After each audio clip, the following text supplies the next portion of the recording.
live from across the United States, this is the Multitapped Podcast. All right, y'all. Welcome to episode number 11, if memory serves me correctly. We are doing it on the new release for, I guess it's just called Doom, Doom 4, Doom 2016, whatever the hell they're naming it. I think it's just called Doom, so I don't know really what the title is. But we are basically here to talk about that and maybe hit on some other stuff later, but mainly Doom.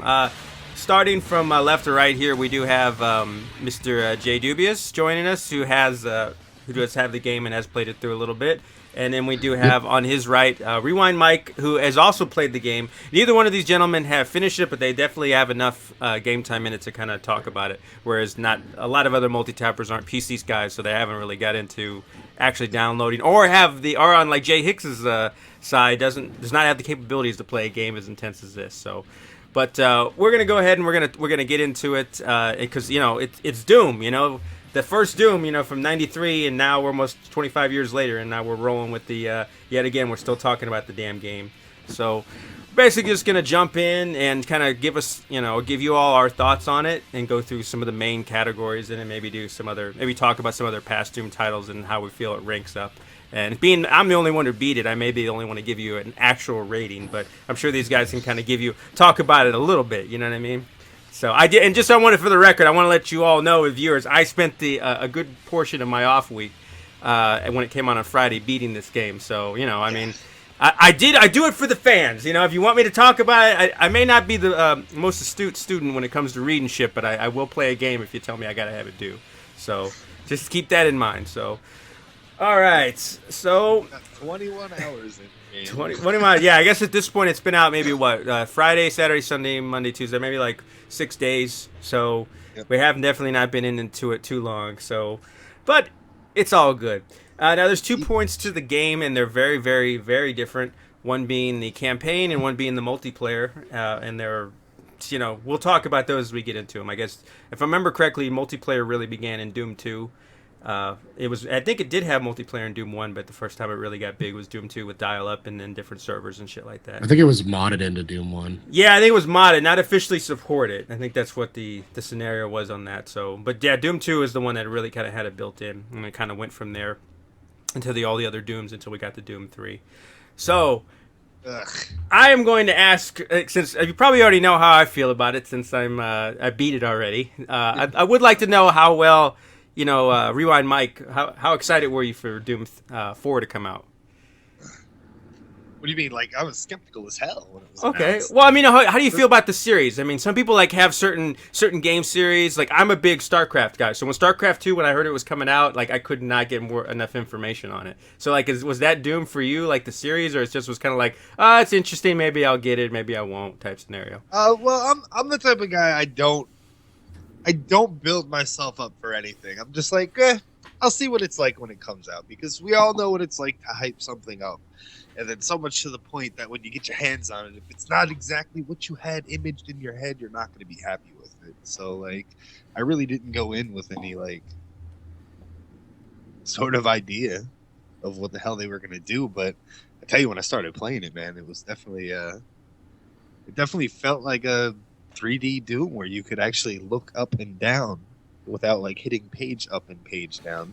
I know that wasn't there like a way to like go into the config maybe and be able to use the mouse a little bit more, but it didn't matter because Doom was kind of like an auto aim type of game. Not the well, once they had the mouse into the original one, it would if you moved the mouse forward, it would move you forward. Yeah, that's what I'm saying. It was so weird, dude.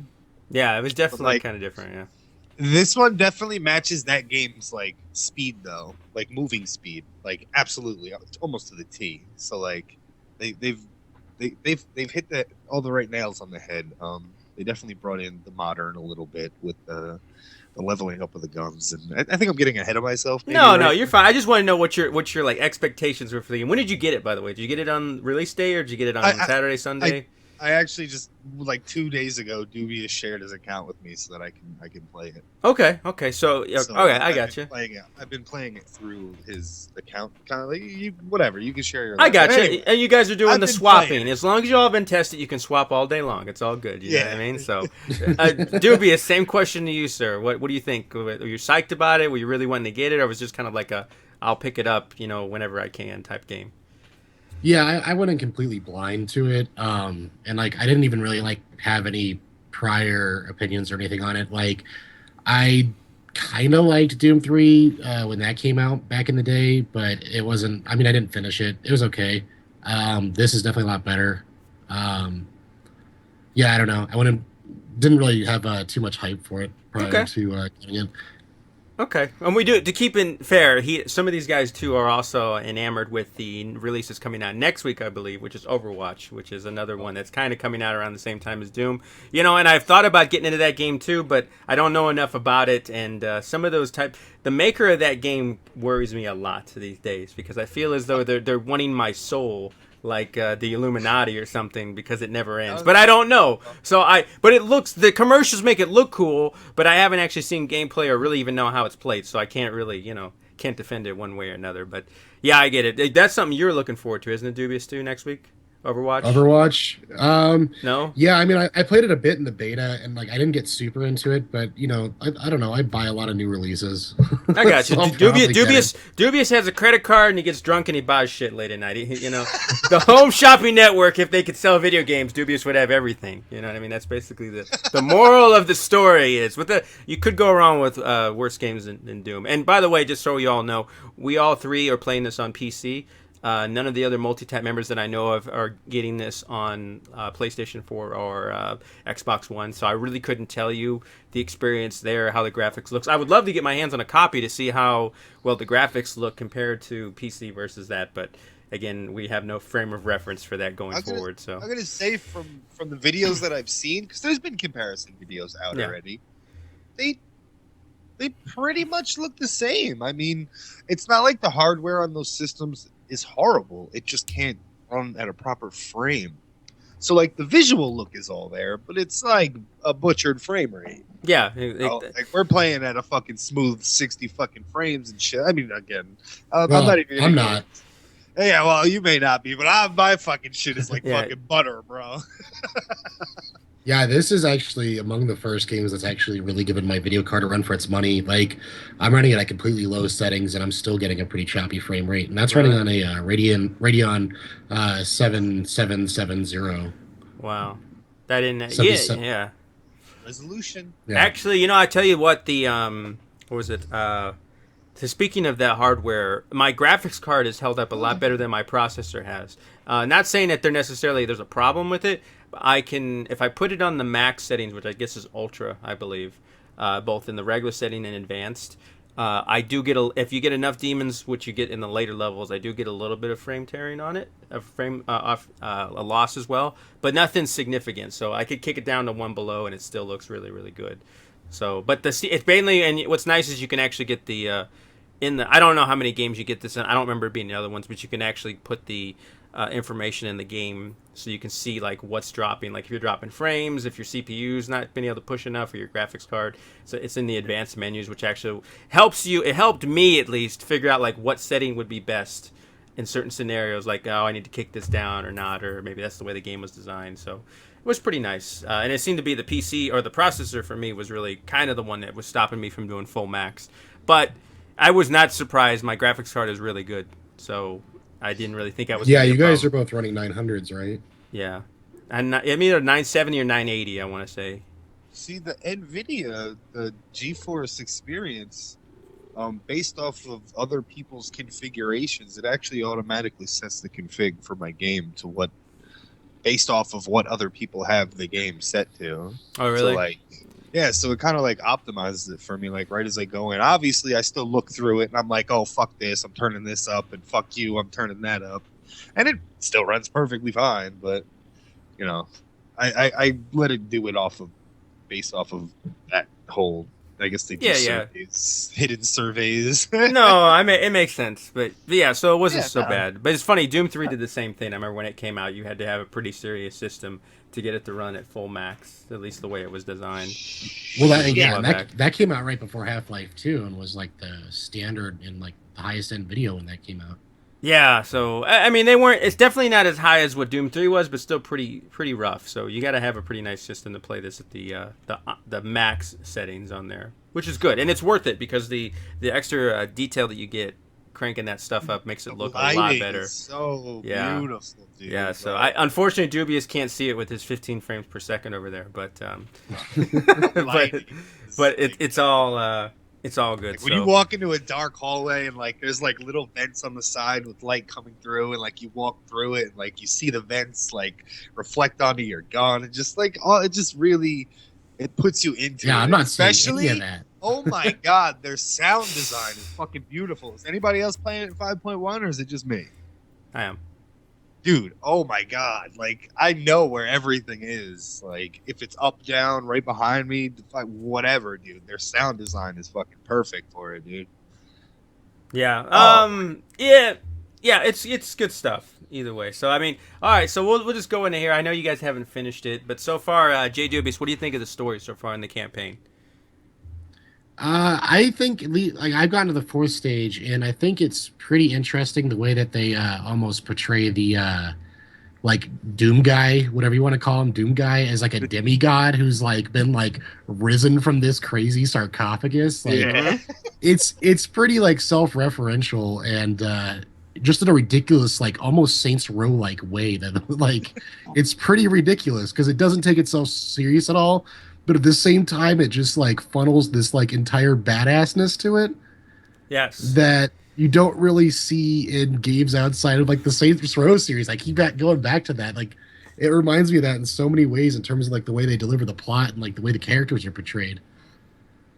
Yeah, I would definitely agree. It's definitely a change. What do you think, Mike? Do you like the way they've changed this over? That obviously, I think to me that I can think of. This is the first time you've made a really big plot change into what Dubious was just saying. You're more referencing. It almost gives it away in the beginning, and you hear more about it as you get to the game. But you pretty much establish the fact that he may be human, he may be not, but he's definitely something from hell where the demons come from. So it's a different change. Where before the other games have been human.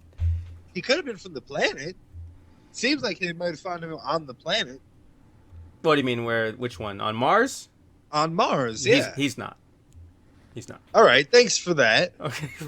I'm trying not to. By the way, Mike doesn't like spoilers, but in order to talk about this in an informative way, we have to give some stuff away. So I'm not going to lay out the whole story, just fillet it open. But there will be certain things. So here's the last piece of story that I got. That crazy bitch just like gave all the fucking portals their fucking energy and like yeah.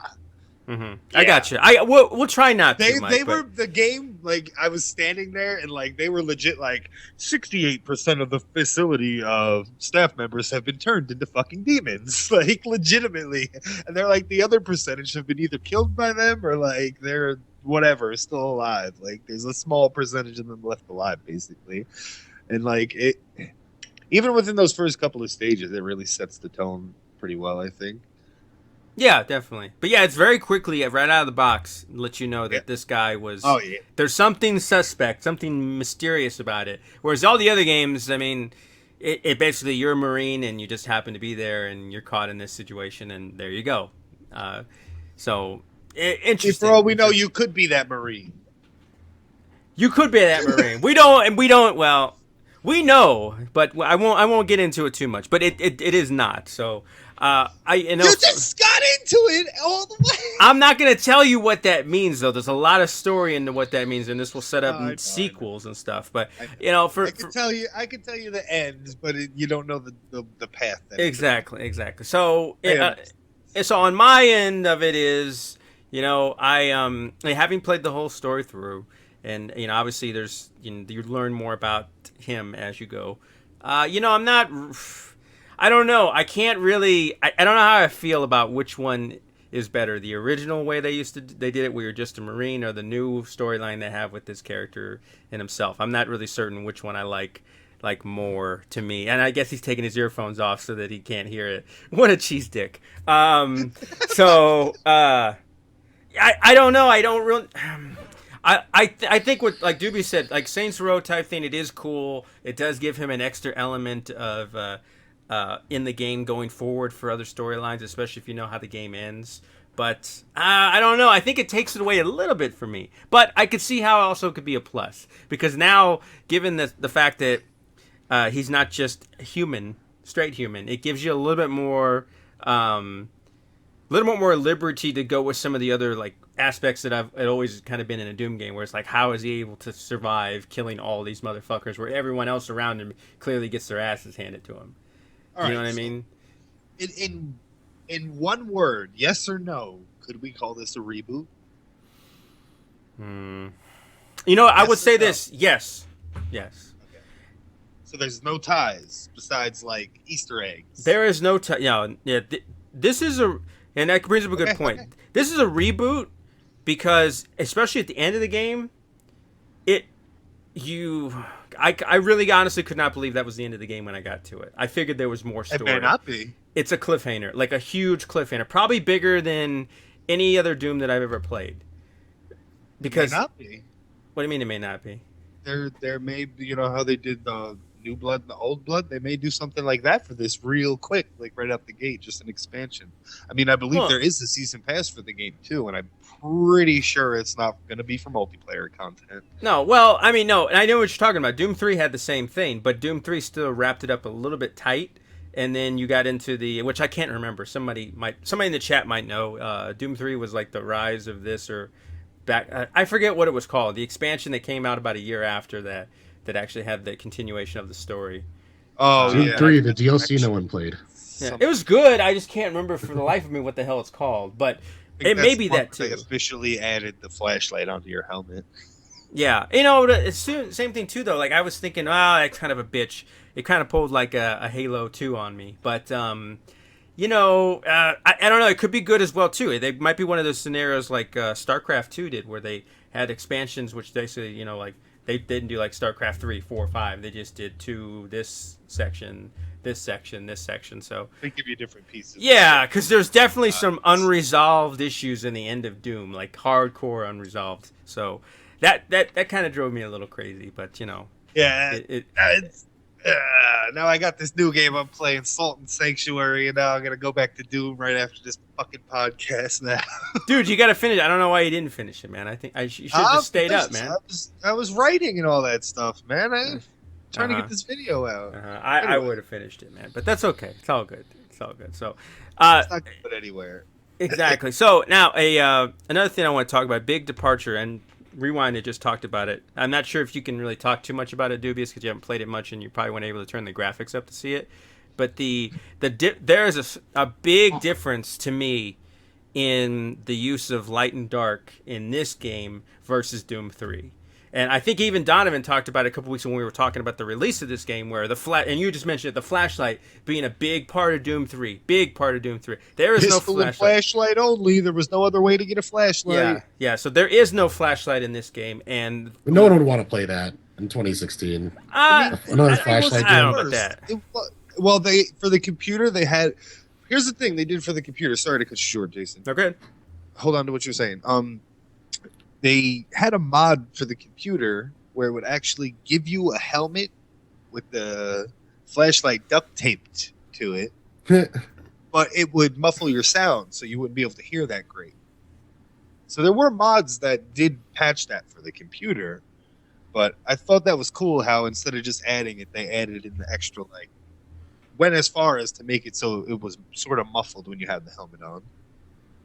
Yeah, it's kind of interesting. But I mean, again, what we were talking about there is But it adds to the sound. it does. It adds to the sound, but there would, choice. even if you had a flashlight, I can't think of maybe but 2 places in the whole game that I would have used it. They totally changed the aspect in this game versus Doom 3. Doom 3, like Donovan said a couple weeks ago, mixed in with the sound and the creepiness and all that shit, really made it, had a lot of jump scares and different things like that. We were just afraid to go in the room. This game totally took that entire element out. And I've played the whole thing through, and to me, I don't feel as though that's the same scenario. Now, there are some dark rooms and you don't know about it, but I think they took that, to me, they removed that entire element. Because Doom 3, that's almost all it was about, really, for the most part. I don't feel they did that, though. I do. For the need for the whole flashlight danger. Those nests in there, when I see a nest in the room, I don't absolutely run in there at all. I start corner peeking the doorway. I start looking around. I start scoping to see if I can pick off enemies in the back, because I know the second I fucking go to activate that nest, I'm going to have a big fucking fight. And it may not be the same kind of scare effect that like the nervousness. Do I go in there or not? It's kind of different thing, but you still have that same rush and that same decision. No, exactly. I agree with that, but what I'm saying is the way So they they- introduced it was They different. misplaced it, I guess. They did. No, what they did is they went back to Doom 1 and 2. Now, basically, the levels are cornered off, like he was saying. You either pick up a key, walk into a certain room in a certain spot, or you press some of the movable things like either the computers or some of the wall keys and shit. And just like in Doom 1 or 2, where you see a room like that, and you're like, shit, when I go past and touch this stone, all these fucking things are about to come out of the floor. So, again, it's a different type of scenario because you see it, you know it. You also know you're fucked because you got to go in there to do it anyways. So your hesitation on doing it and your cautiousness is there. Whereas in Doom 3, since you couldn't see a goddamn thing, you were like straining to use the flashlight to get around it, and all of a sudden you realize you just walked into a trap. So, and it was a different jump scare. So different presentation, more like the first couple Dooms. I don't know which one's more. Yeah, I don't know which one's more effective. I found it a little more playable and enjoyable this way than Doom 3, but I wouldn't have minded a little bit more of that Doom 3 jump scare flashlight type scenario in this game too. So I think a little bit more in it would have made it more interesting. I think if they added any Doom 3 to it, it kind of would ruin what they were trying to do with this one. I mean, this is like a complete reboot of the second and first one. And like the way that they focused on like those gameplay elements versus just scrapping the like hardcore horror elements of Doom 3 made this like a much more unique and just interesting game, especially in like this day and age when there's no games with like you don't reload in this and you don't auto heal, which is a massive departure from pretty much anything that's been out in years. True, yeah. Reload was the deal, yeah. Those scary parts really kind of broke up the gameplay a little bit, sort of at times. Whereas in this game's gameplay is broken up by like 3D, completely climbable, explorable, exploration type areas. That is true. The game is broken up a little bit differently as well, as opposed to just being a hallway game. Yes, it is. It's very strange. You know, it's definitely a big departure. You are thinking on your toes the whole time. The second you walk into a room, you're looking for places to climb because you know if something comes jumping at you, you're going to want to get up and over the top of it so you can get on top of it. Like, it's a great fucking feeling. Yeah, man. I get you. There's nothing better than jumping down on top of something and just fucking crushing it. Yeah, I will say that brings up a good point. Game physics, game control type scenarios here. So there are a couple of things that they changed really in a big way, which I think still playing through. I could see why people call this something similar to what Halo is, but I don't think it looks like it, plays a little bit like it, but I don't know if I would be fair enough to tag it as Halo-ish. But like what Mike was just talking about, whereas even Doom 3 was more like linear hallways type scenarios. There were secrets, and maybe you bend down, you reach up, you look, you jump, but the jumping was not a big factor in Doom 3. Doom 4, or the new Doom 2016, is almost nothing but that for the majority of it. And to add something extra onto that, not only you have just a regular jump that you have to master because you're constantly looking up, like he said, grabbing onto ledges, jumping, blind jumping, all kinds of other shit to get secrets and shit. You also get a double jump, which is one of the first times I've seen in a game like this, which would I say a true double jump and not fucking like Titanfall or the other crap where you double jump to hit the wall or crap like this. This is to me like if you were doing a platform like Super Ghouls like and Ghosts. Metroid Prime. So, yeah, it's like an actual double jump. So I would compare the exploration to Metroid Prime as well. Yeah, so very interesting. Though, so it's not like one big open world. There's stages to explore, and just like Doom, you hit the button at the end, boom, you move on to the next stage. You can't go back. Exactly, and you do not. What's interesting about the double jump is it's not something that's given to you right off the bat. I want to say you probably make it through about halfway through the game before you have the ability to use it, which is nice. Again, they don't just start you off with it and then you're just double jumping all over the place. It gives you a little bit of time, I think, to get into the game and feel what might have been older Doom controls. And as you move in later into the game, they start equating you with something different, a different style of playing. Like Mike was saying, the double jump allows you to really not only just attack your enemies from the front or from the back, it allows you to attack them from above. So you can double jump, kick off of something, come down on them, and either shoot them or catch them and smack them and just fuck them up. Chainsaw them, whatever. So it gives you a different different Oh, element to the game. talk about how the chainsaws changed up. Yes, we talked You're about no that. longer running into an enemy like. Yeah. Well, that's it. But the other one I was going to mention too for that was the Dubious just pointed on was the no more reloading, which is again back to the originals, like he was saying. I mean, maybe they're trying to maybe it's more evidence of a reboot rather than a continuation. Most games nowadays that I can think of, this may be the first modern game I've heard of in a long time that doesn't have a reload function. And if anything, I am way more not in tune with how much ammo I have. I'm like, oh no, no, no, no, no, Oh no, yeah. no. Click, click, click, click. Oh fuck, I'm out.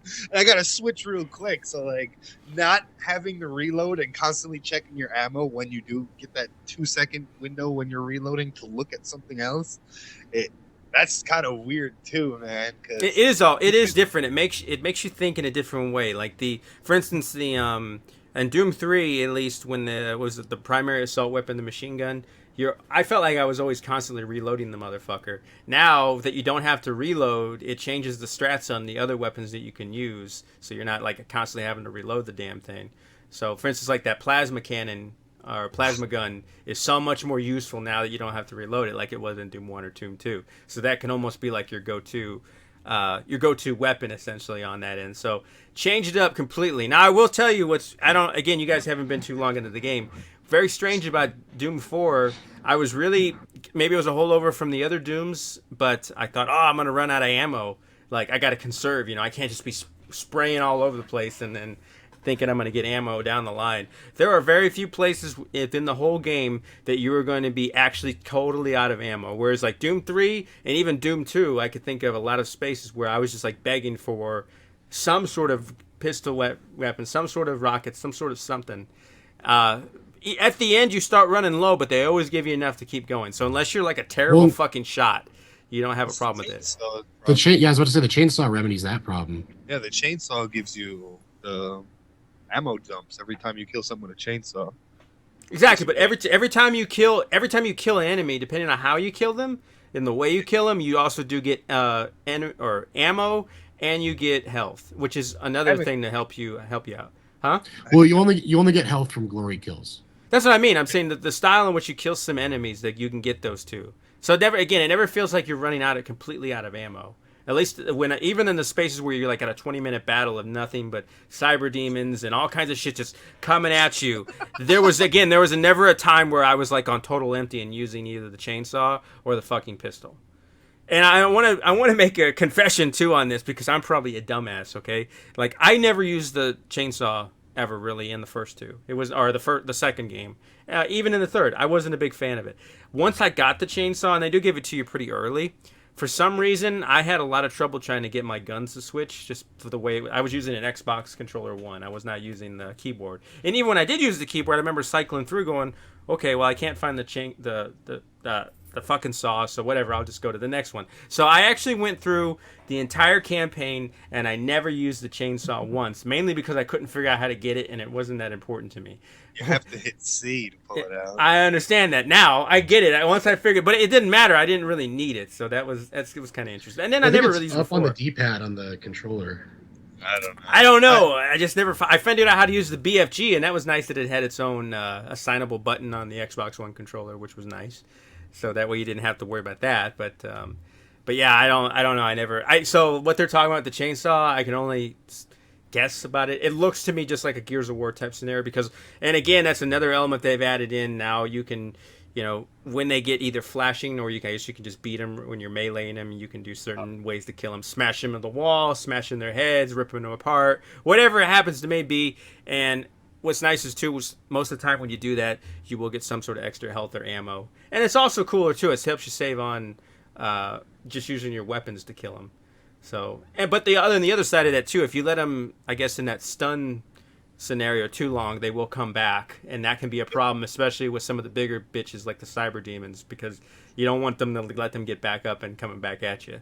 So, it's a really cool element on there. Up to is the dudes that jump at you. What now? Over Doom 3.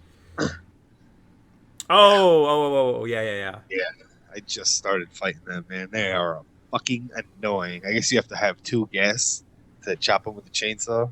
I think so. Again, I feel stupid because I saw nothing but gas I guess it's gasoline for the chainsaw throughout the whole game. Never fucking used one. So I have no idea how long it took to do this or that, man. Yeah, as you get to higher like level enemies, like the more powerful the enemy, the more gasoline it requires. It'll literally take like 2 of the tanks to kill the bigger guys. Some of them take over 3. Man, I guess I don't. It's all Greek to me. I'll take your all's word for it. But I never needed the motherfucker. I had a lot more fun just running around blasting them myself. I don't know. But that handy, man. I got you. But I use the pistol mainly a lot too, though. So really, I hate that. Oh, I hated the pistol. The weapon's garbage. Fucking garbage. Get the fuck out of here. It's fucking garbage compared to every other weapon in there. I think they could have made that a lot better myself. I mean, I usually use the other ammo for like when I'm closing up nests and stuff like that. No, I get it. I'm just saying, like, because the ammo was so generous, I never felt a need to use the pistol. It's just hard-boiled from Resident Evil. I get you. I know. Until the big boss fight. I like pistols. I mean, I like I liked it in Halo 1. I liked it in Halo 2, Halo 3. I'm a go-to pistol guy. This game, the way they designed the pistol, was like your last resort to me. Even when you're out of complete ammo and because it didn't cost you nothing to shoot it, you can go with that. I'd always default to the shotgun. Yeah, so that charge shot on the pistol is deadly. If you hit anything right in the head, it takes like 1 shot or anywhere from 1 to 3 shots, unless it's that big guy. But anything with a gun in its hand, you could take down like no fucking time with a pistol. Yeah. Yes, BFG Droop or whatever the fuck your name is. Yes, BFG, big fucking gun. The BFG is in this game, so you don't get it till like the later stages, but it is in the game. What was I gonna say? Do you guys like the way they've done when we were just talking about double jump and the no reloading and all that shit? Do you like all of it? I didn't get the double jump. Like I said about the no reload, I kind of find myself dumping the whole clip out before I even realize that I'm out of ammo. I like it. I like it a lot. So like you really like. There will be almost no moment in the game where you are legit just like standing still. That's true. Going to be moving. You're going to be circle strafing. You're going to be jumping, climbing, avoiding, running. Exactly. But on that other note, that makes a good point. Since the game has changed a little bit as far as the way it goes, and like there's no reloading, and you have different types of jumping and stuff. I want to say this because I have to give them my hats are off to them. I think, to me, as far as the unrealistic jumping, Doom probably has the best, or not Doom, Halo has the best of all time as far as that. Like, I know other things have done, like Titanfall and stuff where you clean the walls and shit like that, and I've played a few of them, but Halo has had some of the best I've ever played. Just the way they're able to mix the floating with the shooting and all that stuff is really good. I would have to give you this. Doom probably takes the spot for me for the best feeling controls. Not only the speed, because there's no run, so not only the speed at which you move, but your ability to strafe, how smooth it is, and also your ability to double jump and melee in and out of stuff is so smooth, it makes the gameplay just all that much better. So you don't even have to just stay at a distance and just fucking shoot your long-range weapons. You can actually get in the mix and actually blow them away with something as close as a shotgun and not feel like your controls are hindering you. To me, that's my opinion. Yeah, I hate Halo controls now. These are okay. With the double jump, are you dedicated to your arc, or like, let's say you jump forward and with the double jump you hold back? Will you jump forward and then jump back, or are you dedicated? Yeah. No, you're not dedicated. Well, here's the thing: you can't make total like shift changes. Like you can't jump forward and then jump back. You know what I mean? You can't do that. But you can a good example, as you guys will figure this out as you play it. There's a lot of big jumps, like big fucking, like you're jumping through chasms type jumps. And now you can die, but it takes a lot for you to die in a jump fall rather.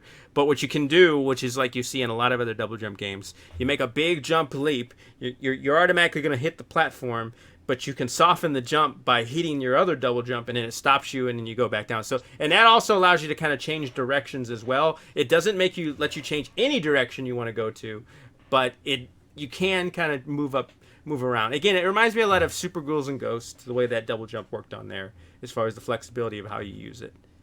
Yeah, weren't dedicated in that.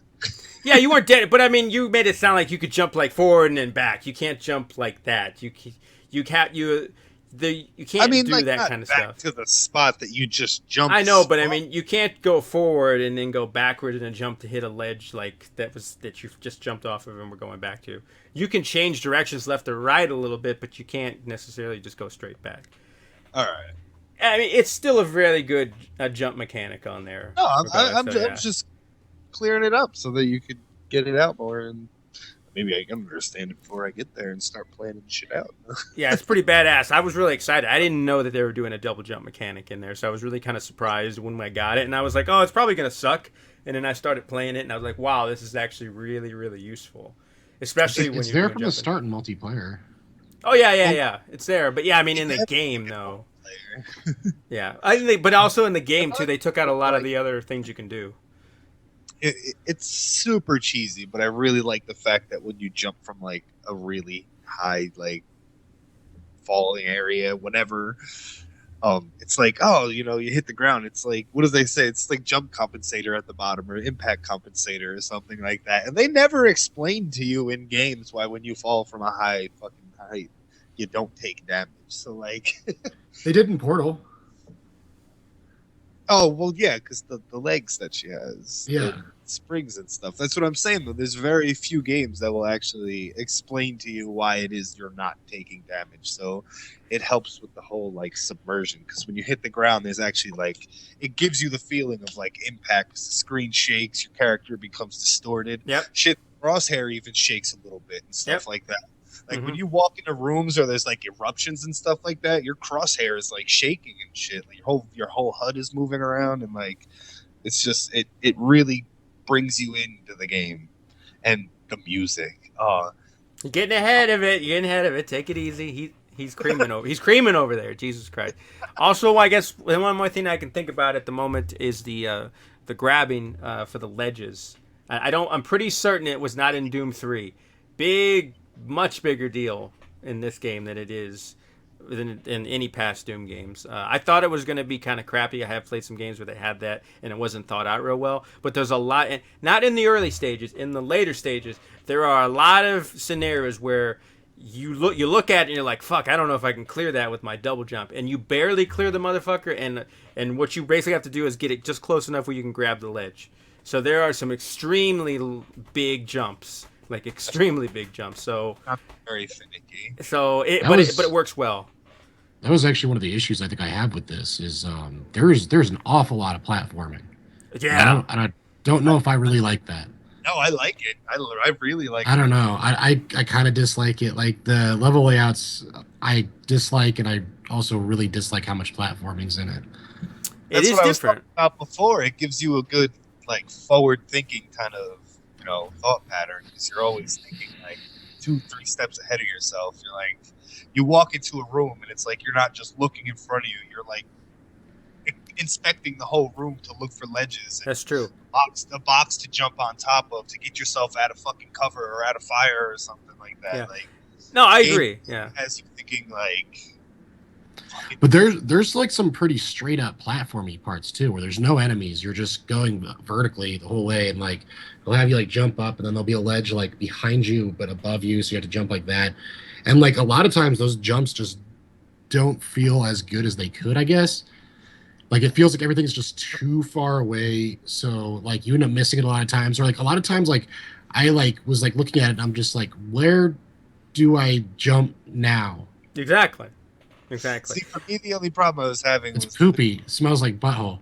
it wouldn't catch the ledge. I had to find myself like jerking the mouse in an upward motion to like make him catch the ledge. Yeah, I'm gonna fight you on this, Dubious. And again, I don't know how far you've gotten into the campaign, but if you think the jumps are bad, if you have not made it halfway through the game, if you think the jumps are bad in the first half, they are horrendous in the last half. Like. There's some serious shit. But here's what I'm going to tell you, though. Again, there are games that have this type of platforming that The controls make it much more difficult, okay? This is not that scenario. So I feel where you're coming from, Dubes, but I'm like totally against you. Like, did it make me nervous jumping around in these giant chasm jumps and shit? Hell yeah, it did. But it wasn't impossible. The jumping and how tight the controls are, there's no excuse. Now, there are some games where the jumps are just like way too fucking out there that it's like, this is ridiculous. None of these jumps felt too over crazy. They did make me nervous jumping like that, but you know, again, you shouldn't have a trouble with it. I mean, it's not going to take you more than 1 or 2 falls before you're like a master at it. So I'm going to say that's kind of a cop out. I think if you bitch about the jumping, but I will tell you this: it threw me off big time, and I've like going back and playing it like the first couple levels a second time. Had I known that this game was going to be about ledges and double jumping, it probably would have changed the way I played the first couple levels. Because I was in the same mindset of Doom, is a very flat, not a lot of jumps, very linear type scenario. But once you realize that jumping is like almost one of the most important mechanics in the game, I would have attacked the first couple levels much different than I did. Yeah, I think it's like the 3rd stage in. You're like, okay, this is... Well, that's what I mean. But had I known, had they told me, hey, jumping is extremely important, I probably would have been jumping all over the fucking place. Well, that's another thing. The game kind of holds your hand a little bit while it walks you through the game. It does. Dubious was saying it earlier. We were talking on Skype through the text chat bullshit. They kind of like introduced one new enemy each stage. Like they give you like one new like a new gun, a new mechanic and a new gun. Like here, now you're going to be exploring more, and in this stage, you're going to be doing this a little bit more. And then, you know, obviously, eventually, they're going to throw everything into a fucking goddamn pot, mix everything up. But at first, they kind of hold your hand while they walk you through the first couple of stages like that, which was nice, I guess. No, I get you. You. It wasn't like a straight up tutorial where they were like, quick. Use the boost, and then, you know, exactly. Kovic here. Here's the tutorial. No, so that brings me to a point, and we'll get to the campaign. But I want to talk what Mike was just talking about there, unless someone else has another thing they want to add on there. The music, that was a big one for me. And Doom, I don't know how you all feel about it. Doom has had excellent music, even though it might have been ripped off in the first 2. You know what I mean? We can go round and round about how they ripped the music off from various rock band genres at the time. They've always had excellent, what I would either consider to be like scary, spooky, either using the effects for the type of music or eerie feel, mixed in with a lot of really good rock, metal type tunes. Of course, from the first 2, they didn't have the ability to reproduce them correctly. They didn't do MIDI, but it still worked really well. So, Dubious, what did you think about the music, at least from what you've heard so far in the campaign? Playing it in like 1.2, the sound design, like where you hear enemies coming from you, and in 1.2, it's not the best, but I think the music's awesome. It's almost more Reznor-esque than the game that Trent Reznor actually did. Yes, very 9 Inch Nails. It's very, very, very, very, very, very much. I would agree with that. But I think it has a really unique combination of combining rock with almost like noise. Mm-hmm. Like, I don't know what you would call it. It's like I wouldn't necessarily say it uses some ideas from like industrial, but more like almost like from like a noisecore standpoint, and then combines it with like metal in like this like really unique way, like especially when it has the late starting intro with the where Doom comes up like after you get through those first few rooms, and then it's like playing the old school Doom theme in like the new school like Reznor-esque style. It's super effective and really awesome. So yeah, I think the music's actually one of the strongest points. And like the monsters sound good, but where the sound design exactly isn't the best, but the music is so good you don't even really need the sound design that much. I got you. Mike, what do you think? Those monsters are scary as hell sounding, especially when you're listening to it and they're coming from all fucking around you when you go into certain rooms and areas like that, man. All you hear is blah, blah, and you're like, oh, what the fuck, man? What do I got to do now to get through this area? But again, like you were saying, it's like a mix of like metal with like, you know, sort of electronic industrial music, because you definitely hear like you said, it's a little bit of 9 Inch Nails, I guess. My favorite part about the whole music though is the way it actually interacts with your kills and stuff like that, though. I like the part when you tear the heart out and then Head Like a Hole starts playing. Yep. Head like a hole. Jesus. So you like the music though, Mike? I really exceptionally like the fact how it interacted with your killing. Yes. Like when you would kill something, it would be like, and then you'd kill it, and then the fucking music would kick back up. Like it would break down during the kill, and then just build right back up instantly right after, bringing you right back into it. But at that same moment when it's killing you, you're like, yeah, motherfucker. Yeah. Breakdowns spoil the blood. And Woody, I'm sure I know the answer to this, but just another point on there. Do you think it's more like the first two Doom games, or it's more like from the third Doom? I mean, I'm not gonna lie, the third Doom is not really very memorable. No, the music though. I mean, music-wise, is it more like that? I never at one point have. I could honestly not tell you what a single Doom 3 song is right now. It's completely forgettable. Okay, I got you. All right, I would say this much, and this is just my opinion on it. So I'll fight you guys a little bit on this one. I was actually the sound effects and the way they're used in the game, and the way that the music changes with the enemies and as you kill them and shit. I like that. I'm not against that. That works well. Okay, Doom 3 to me was the best with just the way they used the sound effects for the monsters and all that shit. Music, like you said, was kind of forgettable. It was a different kind of soundtrack. So I don't hold that against it. But what I'm going to hold it against or comparison to is the first two Dooms, which I think had excellent music, like just excellent music. I think Doom 4 comes up a little bit short in the tracks. I think a lot of the tracks to me are kind of forgettable now. Based on what he was just talking about there, the ones where they work in the nostalgia, because there are a lot of tracks from Doom 1 and 2 that are like cut into the fabric of all of us first-person shooters. Like you hear it, Doom, that's Doom, right? I mean, there are a few tracks from the first two that are like that, just like the Duke Nukem song is like another one that if you hear it, you know it. I mean, if you don't know it, you're clearly not a first-person shooter game, you know what I mean? Same thing with Halo to a certain extent. If you can't identify the Halo theme, then you're ruined. So Doom it's just 1, a bunch of guys going, "Aww." Exactly. But Doom 1 and 2 has a couple songs. Now, all of them are pretty good, but there are a few that stand out. Doom 1 had a certain one, and Doom 2 had like 2 or 3 as well. So, like I said, like they were saying, it's like Nine Inch Nails, Reznor, but then also there's a lot of times in the later stages you start getting into more what I would feel would be like death metal type snares. So a lot of kick, double kick, a lot of nasty grinding guitar.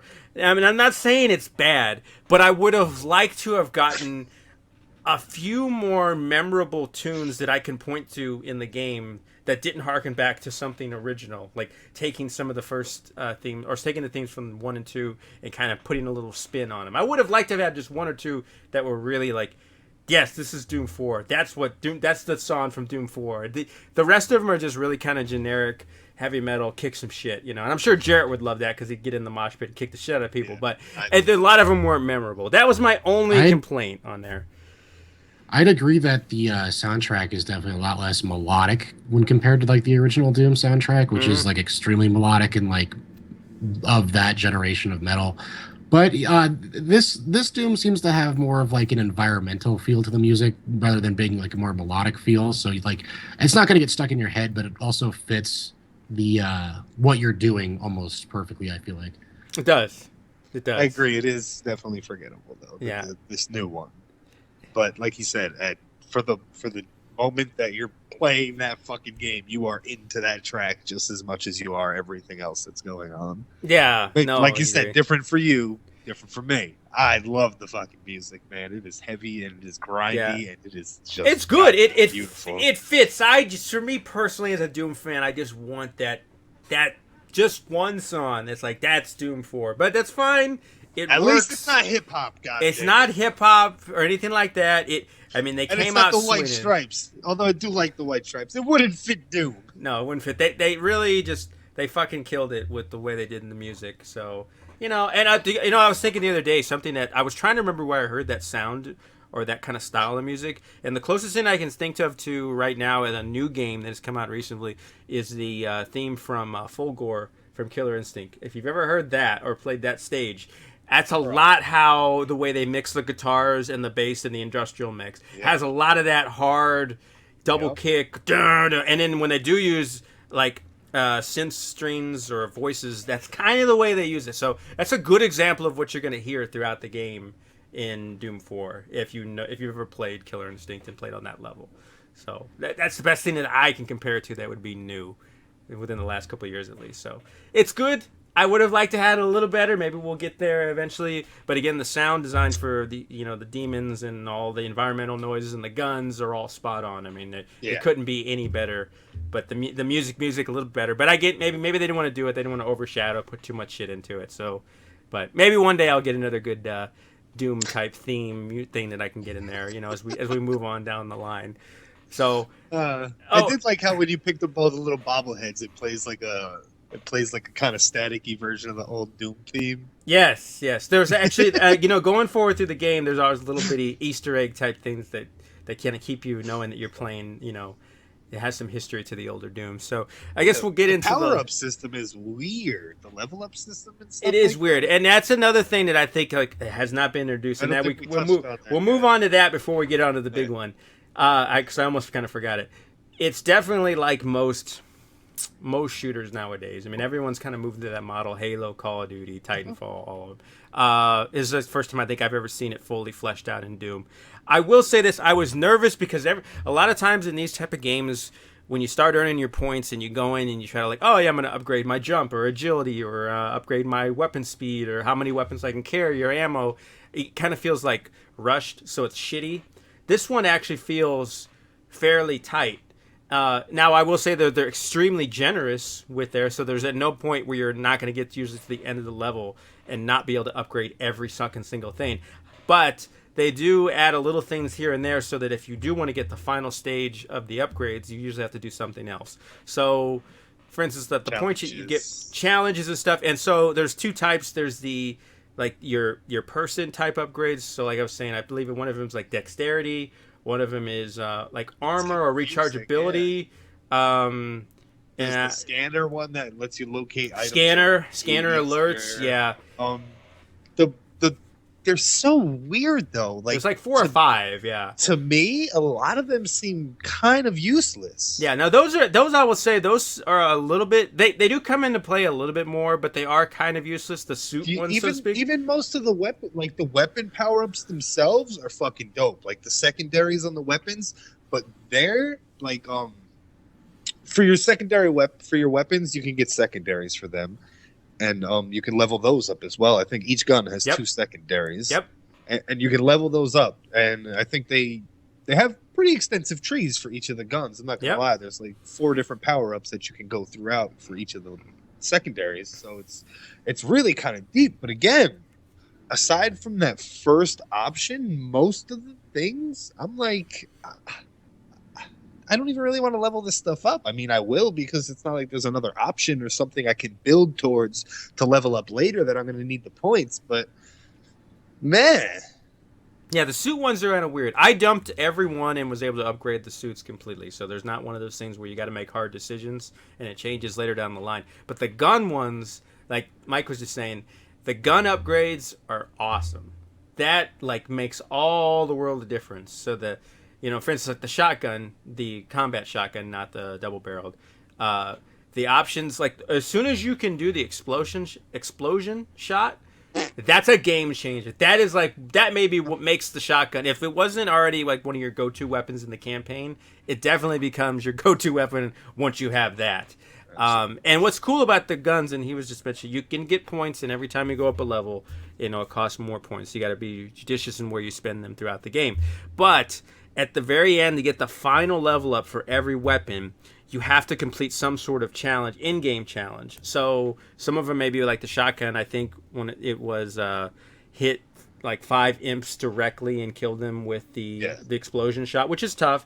Or other ones will be like the grenade one. I think was kill 5 of them with 1 grenade or something. So those are kind of, some of those are hard to get. So you may not get the final form, but they pay off. I think the assault rifle, the missile upgrade, which is also another one of the greatest things for the game. That changes the thing. Just think, if you like the idea of being able to shoot a basically a grenade out of the shotgun and it blow up in arc, right? The fucking lock-on missiles for the assault gun are even better. They pop up on the left. There's like a cluster of 8 of them, and you shoot them, and as long as you're within somewhat reasonable, crosshairs on them, they'll fly, stick to them, and then they'll go in and they'll blow up. So they can blow up a lot of the smaller enemies, and it's even good for the bigger enemies because you can just sit there and shoot like a whole cluster into the face. Now, what's even cooler too is if you can finish and fully upgrade that weapon and do the challenge.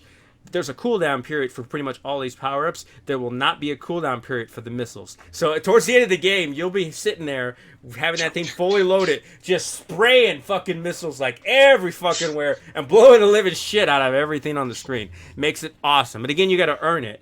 And all the weapons have some sort of power-up like that will make them cool. And then you can even, like I think Mike mentioned too, there's a branching system where during the gameplay you will get to certain like weapon upgrade stations, and you can choose which pass you want to do. Like the assault rifle has the missile, and then the other one is the precision shot, where you can basically zoom in the scope.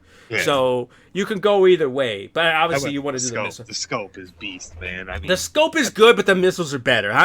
You could either way, so you can kind of tailor the guns to the way you want to play them. That's it too. Is you can actually switch. Scope. You could switch it on the fly, so it's not like you need to like visit a station to like switch your secondaries on your weapon. Yeah, so that was really kind of nice too, because there are a lot of games where they're like, yeah, no, if you go into this mission with your secondary, you're going to the end of the mission with that, or you're picking up a different gun from an enemy along the way and swapping it out or something like that. There is none of that in this. You could just... Yeah, no, it's a big... but I will tell you, those secondary weapon things make a big difference. Especially another one that I really enjoyed a lot. I hardly ever used the rocket launcher. I never really found it useful, but... the plasma gun, the plasma cannon or whatever they're calling it, which is a carryover from the other, or Doom 2, I believe. Its charge up, which you can do a charge stun shot, is really useful. So especially if you're fighting a cyber demon, he runs up into your face, you hit it, it stuns him for like 5 seconds where he's not moving. You pull out a shotgun, he just starts smacking him right in the face, and you blow him up. That's where I would switch to the rocket launcher, and I'd be like, go boom, after I freeze them. I just, I didn't feel like the rocket launcher was ever powerful. I just felt like it was a, afterthought compared to all the other weapons you're going to have. But, I mean, that's my opinion. They did introduce a couple new guns, besides like the assault rifle always being there, but they've changed the design of it. The chain gun is still there. The chainsaw, the pistol, the shotgun, single barrel, double barrel. There were regular grenades in the game, right? There are regular. There's like 3 or 4 types of grenades. Yes. Oh, really? Yeah. Frag grenades. Then they also have a new one, which is I hate to say it's like a sniper rifle, but it is. It's like a precision shot type thing. There's a lightning gun. There's another one that's like I can't think of what, a magnetic firing gun, which is kind of like if you shoot them, it just like blows them up. It's almost like what a BFG would do, but on a smaller scale, and you'll use that a lot. Huh? Was there any over-the-top guns in Doom 3?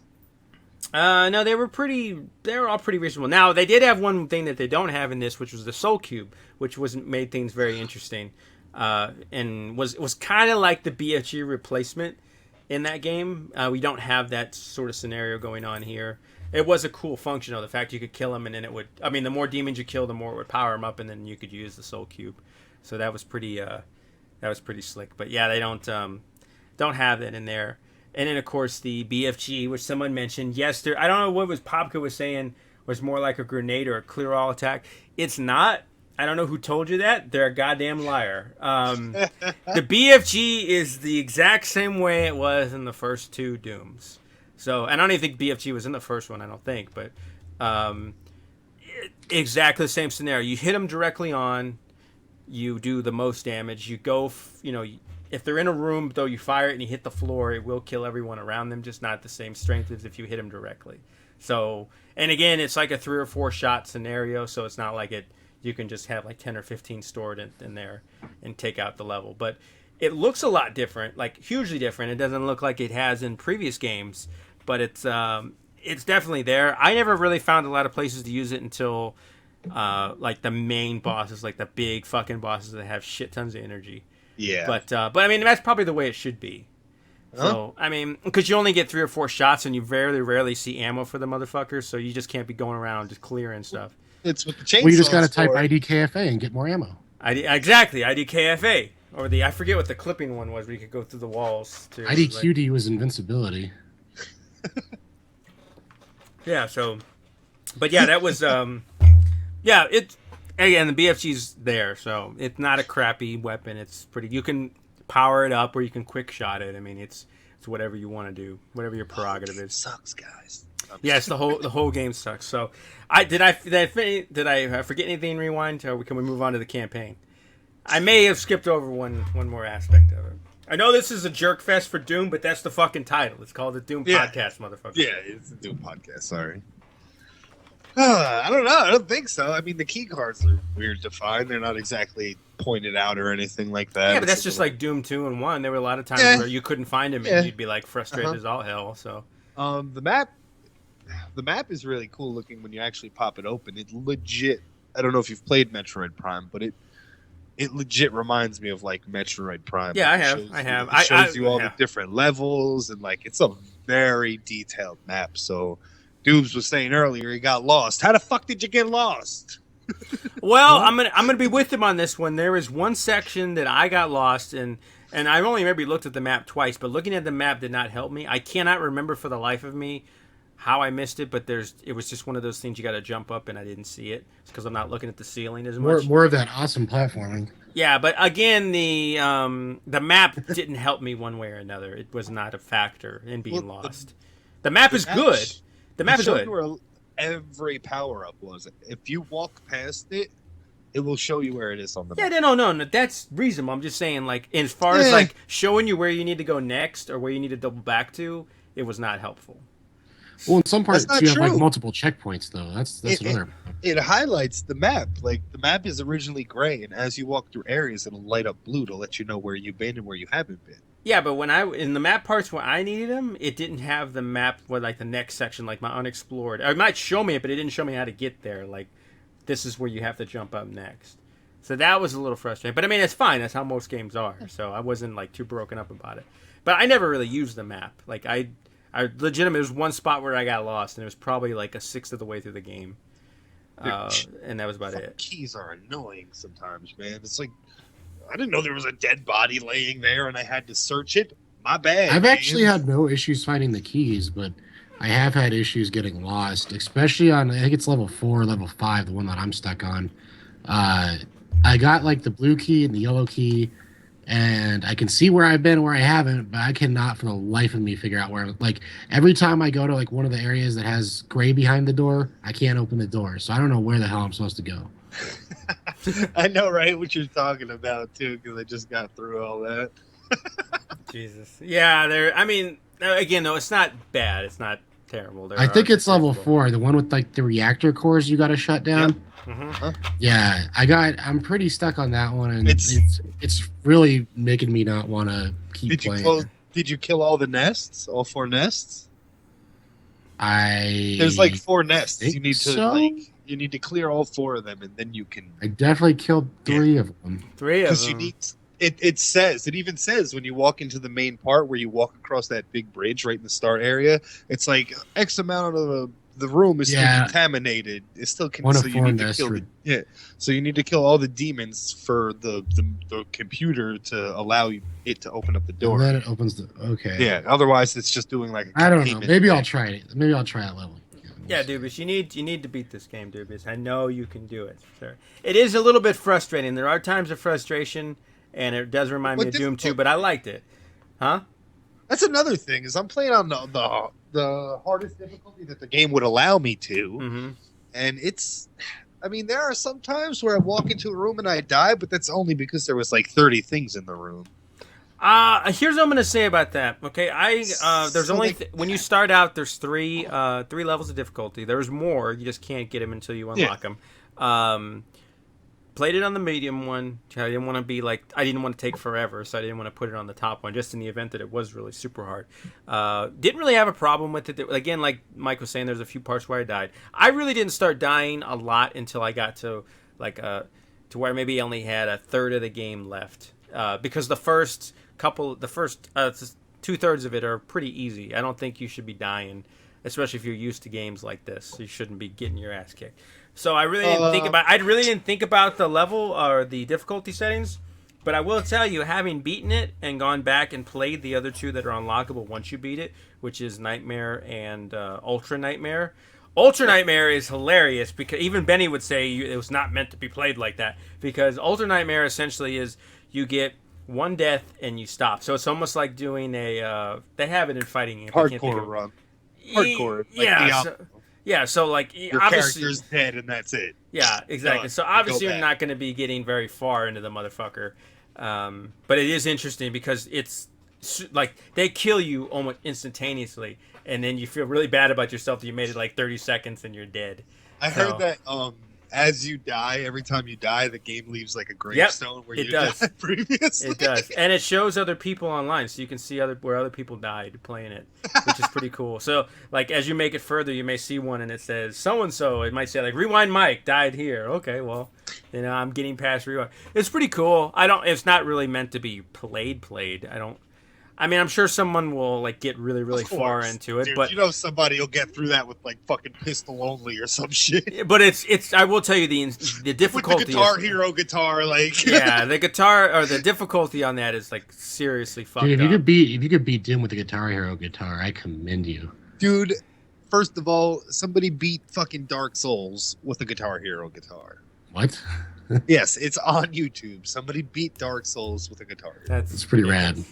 That's ridiculous, but it's like the new trend, bro. Just I'm telling you, now beat it with the drums and then talk to me. Where's Moose? We should get Moose this game. He'll probably beat it with a sausage in his foot, like Jesus Christ.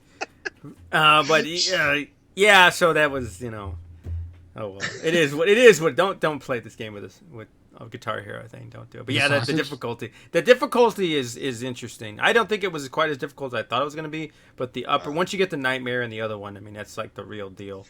Like it's suicide to play on shit like that. I think the aiming is ultra precise. If you're not on mark, it doesn't give you any fucking leeway. You're just missing the shot. No, the aiming, yeah.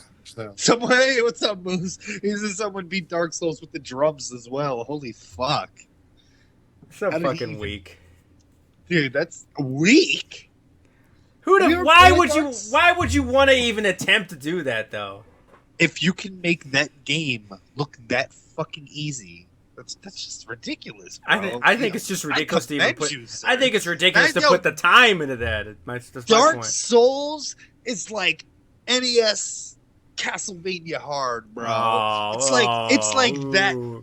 I'm gonna buy you Dark Souls 1 next time it's on sale for $5, and I will give you 8 hours to play that game and come back and tell me how far you got in it. Mm-hmm. All right, sir, go ahead.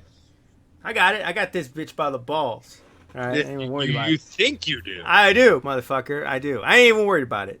But yeah, the difficulty is another strange aspect of this game. I don't even worry about it though. Just play it on. The regular. I'm not saying it's bad. I'm just saying I'm playing on the hardest difficulty the game will allow me to, and I thought it was just it's sausage. I got you. Yeah, I get it. I'll get okay. So we'll because since we're going a little long here, we are we'll go into the campaign because there's not too much to say about the multiplayer because I don't think many of us have played it, at least as much as I have, and there's not too much to talk about anyways. But campaign wise, how far have you gotten, Dubes? Have you gotten farther than Mike has? Do you know? I think sounds like we're at like the same spot pretty much. Well, I might maybe got like beat the level that I'm stuck on. Yeah, I literally just beat the stage that he's stuck on. So the last thing I saw literally was the chick like, hey, I'm gonna fucking open up all the portals and fucking fuck you. It's the level with the reactor. You have this AI following you around through the whole game. Well, so far as I've gotten to. And he keeps referring to me as like doctor? No. I think? No. There's two. Okay, so there. Monsignor Doom guy. There's like three characters other than you in the whole game. There's the lady, which I can't remember, Olivia, I think. So there's Olivia, which is like some sort of like bionic woman who's all fucked up. The one who's wreaking havoc by letting the demons do whatever the fuck they want. Okay, so doing a gangbang essentially. And then on your side, because it is a little confusing, and they establish it later, and then you kind of make more sense of it. But there is the AI, which is like this game's Cortana, and I can't remember what his name is. Like starts with a Z or an R or something. And then there is Dr. So-and-so, who is a robot kind of looks like the robot Oh, from Star yeah. Wars. Uh-huh. So he's the doctor, and for a while, like I couldn't figure it out because my brain couldn't rectify the fact that he's calling a robot a doctor. Or maybe the robot is really like a human cyborg, but he clearly looks like a robot. But he keeps calling him doctor, and I kept thinking, like, yeah, like you were saying, maybe he's talking to me, but really what he's talking about is the doctor that's also helping you, who is a robot. Yeah. Dude, And that then there's robot looks like one of the droids or the droids from Star Wars episode Star 1, Wars. 2, and 3. Yeah, so it's one of those scenarios. So it is a little confusing. But then, like I said, Olivia is pretty much your main person throughout the game. So did you? But since just you guys made it about the same way, what do you guys think of it so far? Of the campaign, yeah. Like I said, it just is. It's present, but it's not like too in my face, not yet at least. The plot, you mean, like that aspect of it? Well, the plot. Like and the campaign, Dubious said when we started the stream out, the game it starts out, it's very mysterious, and I really don't know what the fuck is going on yet. I know I'm killing Doom, killing fucking demons, and some chick is wreaking havoc, and this doctor, like you said, gave me this test, and he gives you that orb. I forgot what the orb is called, but in the bumper that I made, you see him break the orb for the first time, and then the doctor's like, all right, now I'll release all the other ones for you, and like, so like I think that's your first interaction with him right there. Yeah, they make him pretty far and literally it's like it's like he knew you forever. He's just talking to you like he knew you forever. So like it's like weird. Yeah, let me ask you this. Another comparison on this. That's there's a big difference between the story in the campaign in this one versus Doom 3. Have you guys beaten Doom 3?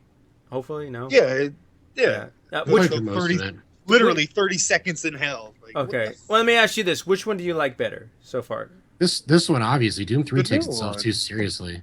That's what I was going to say too. Is I wouldn't even really be able to really compare them because they feel like two completely different games to me. That's what I mean. The styles are completely different. Yeah, so they were going for something different. Yeah, so like, Doom 3 was very story heavy. Doom 4 is like, not. It really is. Yeah, no, but it. At the Which same you like time, It better. harkens back to the originals in a really nice way, though. Does it need to really be though, or can the gameplay carry it?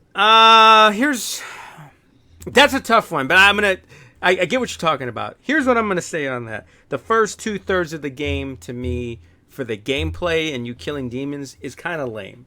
Okay, so I found myself very wanting more story because me going in and killing the demons was like 1, 2, 3, they're dead. 1, 2, 3, they're dead. There was no like danger. It's just because of the way they ramp you up and make you sure you're comfortable with all the aspects of the games, the level ups, the powers, the double jump, all that. It's almost as though, like he was saying earlier, it's like a tutorial. The first 2/3 of the game is like a very slow introductory tutorial, making sure you're ready. But once you get to the last third of the game, the motherfucker kicks into like high gear. Because I remember for the first 2/3, I was like, this is going to be easy. It's just taking me a while to get through it, right? Fucking the last third of the game, hardcore Doom 2. Like, you get to one level and there's like 5 fights, and each one of the fights is like 15 minutes of nothing but demons coming out of the walls, coming out of the floors, so like 5 or 6 cyber demons coming at you. You're running, you're dodging. Yeah, I mean, they got shit like everywhere. They got the guys flying in from the ceilings. They got the rocket guys coming at you. They got it's like they're throwing every fucking thing at you. You got the invisible little pig things, whatever. I mean, they're throwing like fucking 1, 2, 3, 4. You can't even keep up with them. So, like, they went into it fast, and it stays like that the rest of the game. So, and like he was saying, it is like a tutorial. The first 2/3, it lulls you into the idea that this is going to be a pushover. You get into the last third, and you're like, holy fuck. Now, that's where I would say I'd be interested to see when Mike gets there, especially being on the harder difficulty, how much harder it is for him to get through it once they start unleashing the fucking full force of these motherfuckers coming at you. I'm still dying a lot. It's just after I die 1 or 2 times, like I was saying, I kind of learn what the room is like after being in there a couple of times, so I know what. I get you, but there are like some sections in here that go like 15 minutes, and you cannot fucking get it. It's that hard. I mean, I'm just saying. So we'll see how that all ends up, but I don't know. What? Somebody go over there and tase him. but yeah, it's really interesting. I don't know, but yeah, I don't know. They changed the pacing on. I really wanted more story, to be honest.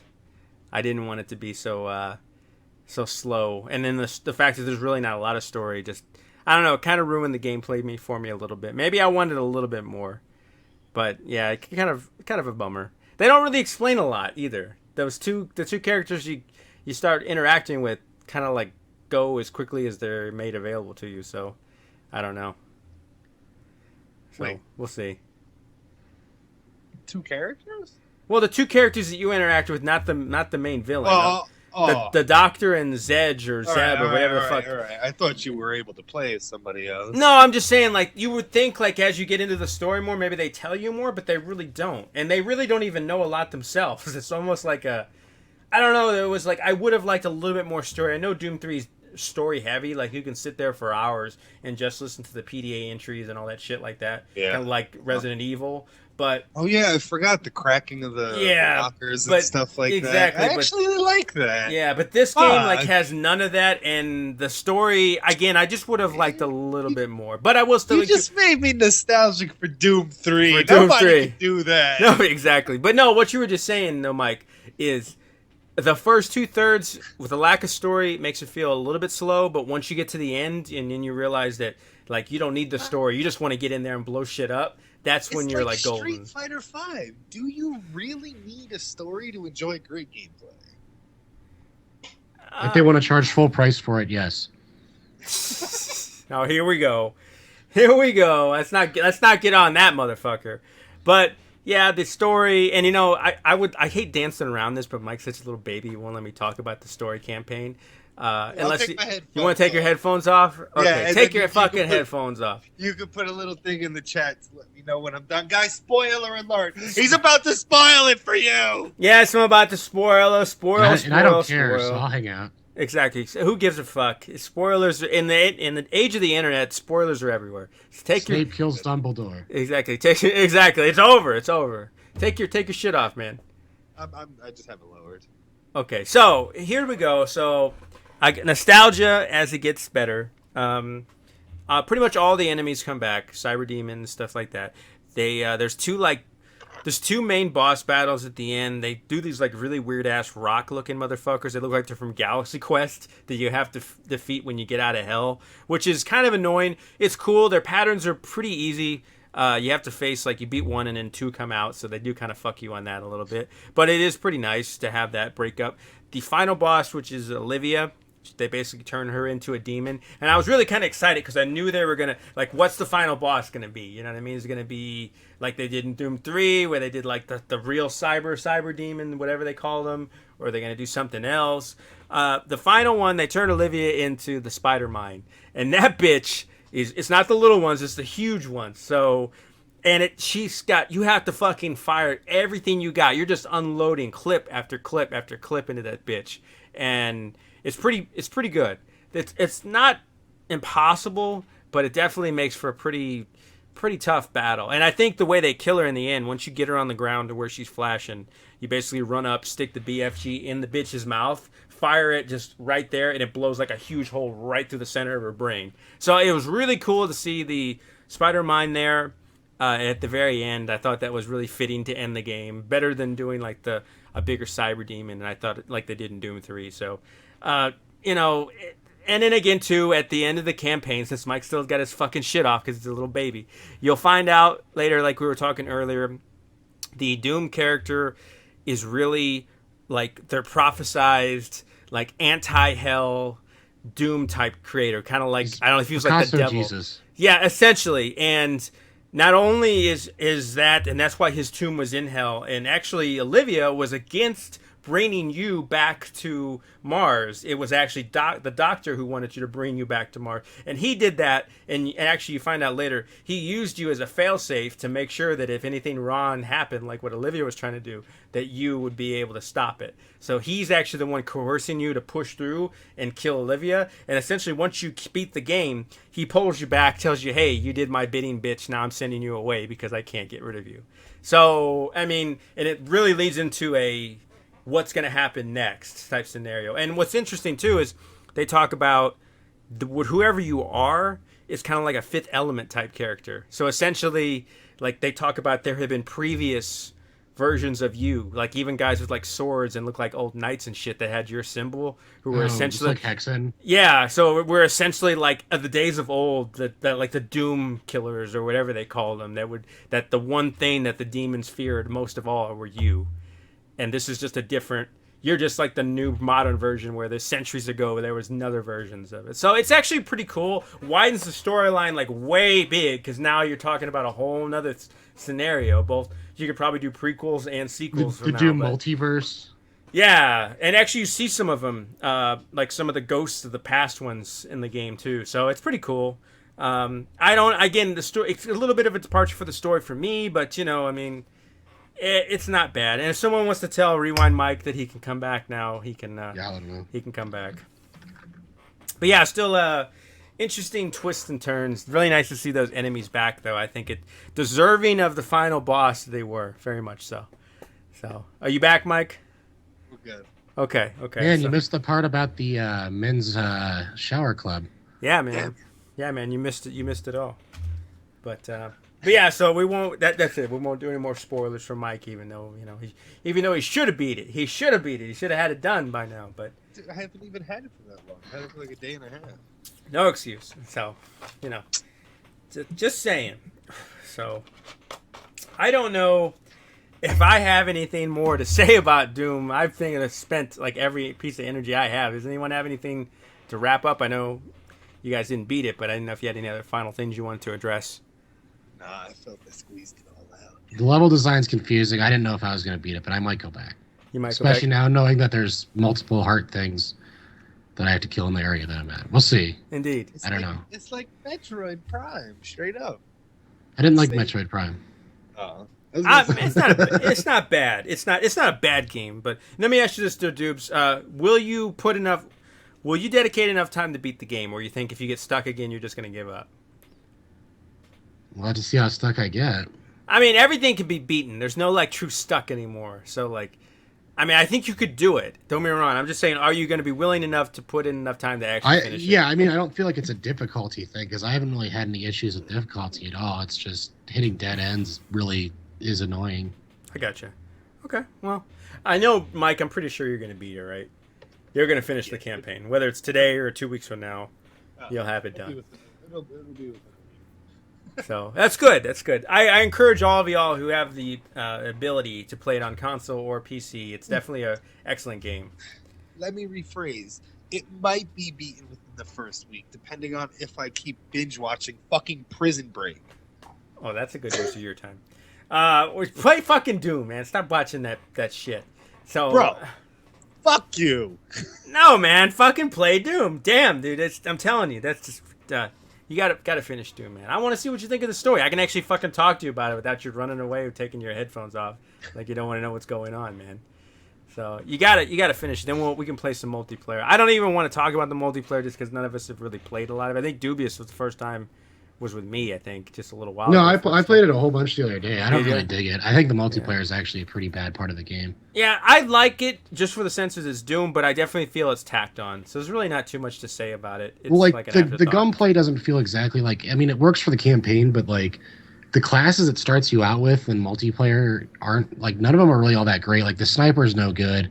The rocket launcher takes a lot of getting used to, and it's way different than Unreal, which is what you'd kind of expect it to be. Then there's that chain gun, which is like okay, but at the same time, like a lot of times I'll get the drop on it, like other players, and they'll still kill me. So I don't know. I'm pretty good usually at like multiplayer FPS like games, and this one doesn't feel good. It's different. I will tell you what. There's some unbalancing in the game, and it took me a while to figure out why everyone was kicking my ass. And then once I figured out how they did it, then I switched to it. So there's a little bit of problems, but I'm sure that will be worked out later, or maybe it won't. Whether or not Doom has a good multiplayer is not going to hurt the game to me. I have real no desire to go back to it.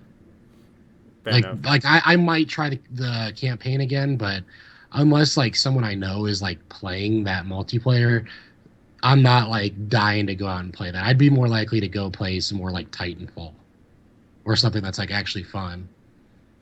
Yeah, I get you.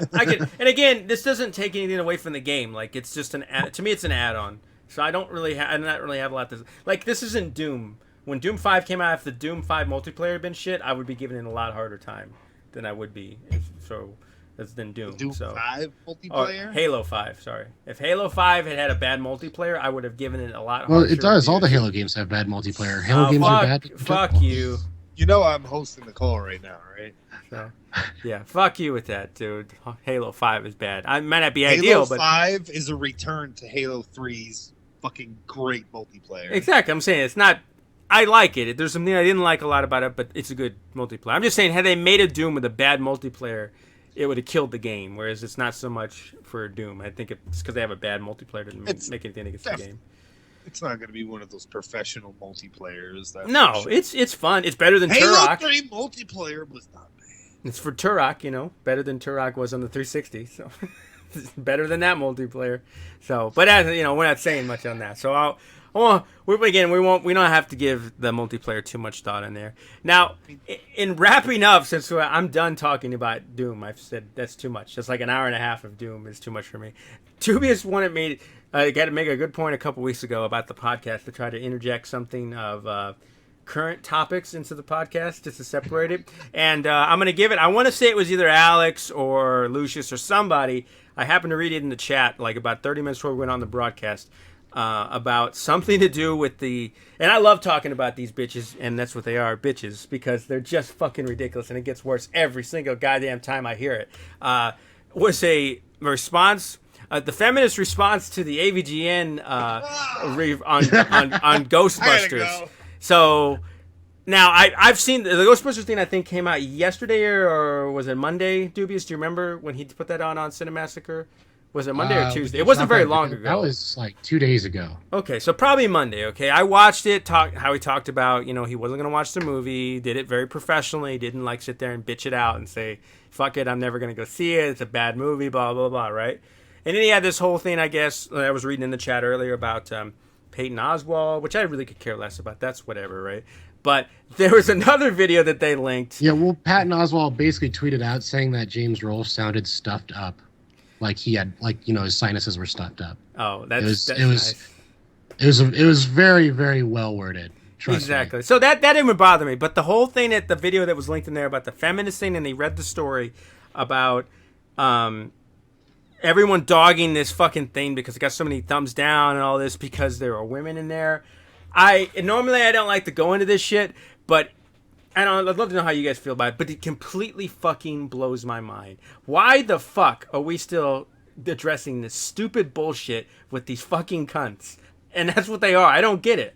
Why? I mean, why do we have to even talk about it? Can't handle anything that doesn't completely agree. I don't know. You brought it up. I mean, what do you guys think? I mean, you guys probably watched that video too. It was just in the chat before we got in there. Well, and I just watched the Amazing Atheists video also earlier today, which he did addressing it. And I thought there was just the whole interaction between Patton Oswalt, but as it turns out, there was multiple articles written on several websites where it's just like, nerd who lives in mom's basement won't see a movie because women are in it. With just like the most ridiculously stupid clickbaity title, and they're literally just putting words in his mouth at this point.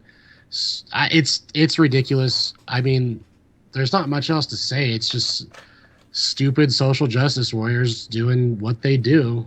If you're going to be triggered, get the fuck off the internet and go back to your corner. I just don't understand how. I mean, I get it. It's clickbait.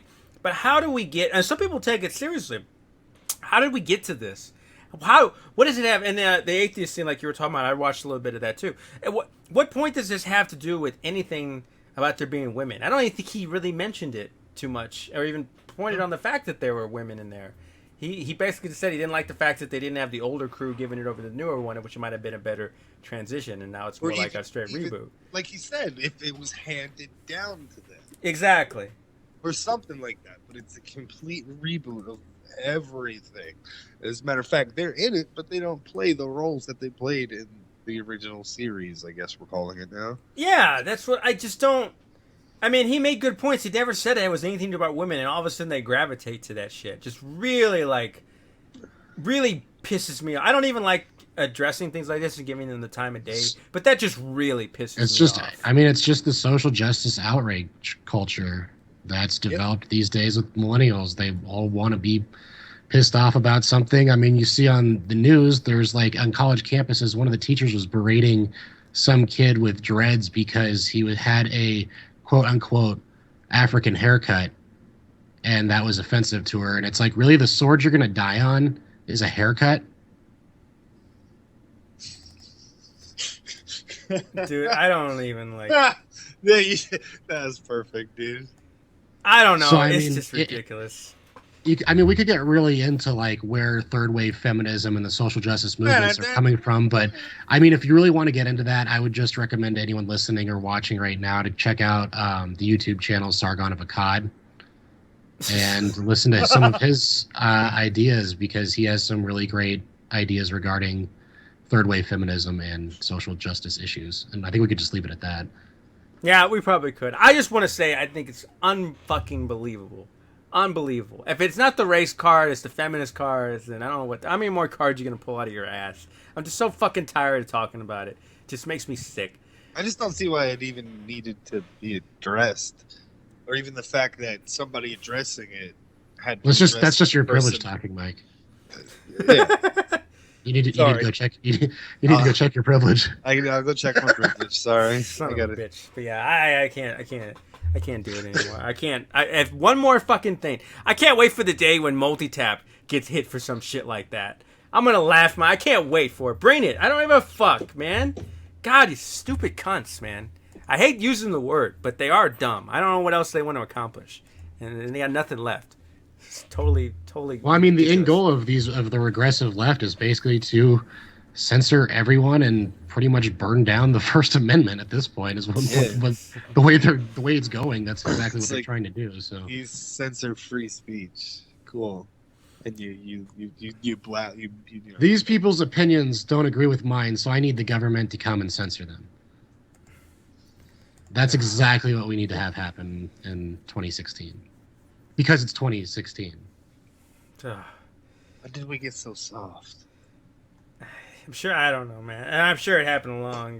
This is a note to everybody. If you're going to have a kid, let them grow up on Looney Tunes. Let them watch the Rugrats. Let them dig into Ren and Stimpy. Maybe they won't grow up to be a soft little fucking marshmallow. Yes, I would agree with that. And by the way, I know you guys can't see it, but I'm down.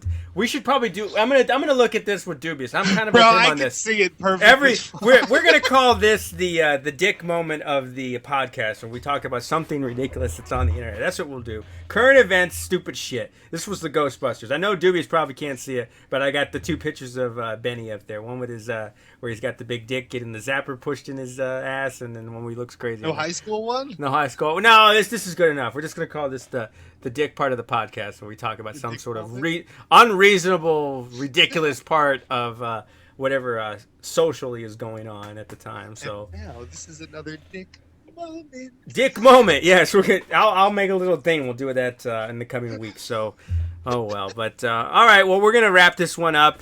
Very nice. Thank you for all joining us going over Doom. I'm sure this was a little long-winded on one game, but there was a lot to cover, and I think it's a worthwhile game. If you all like these, maybe we'll do some more centered around some of the other bigger titles that come out through the year or years as we do these things. So I don't know what would be the next one that I can think of. Probably not Overwatch, just because there's not enough of us will actually probably play it. Well, if you want to listen to the Overwatch podcast, check out the Guardians. Exactly, the Guardians. Yeah, they suck that cock every week. So you could definitely watch that. I don't know. Maybe I don't know if there'll be any interest. I know Gears of War, the new one's coming out. Gears of War 4. That might not be a bad game to do one on. We're 27 days out from E3. It's true. What other games are coming out this year that are big?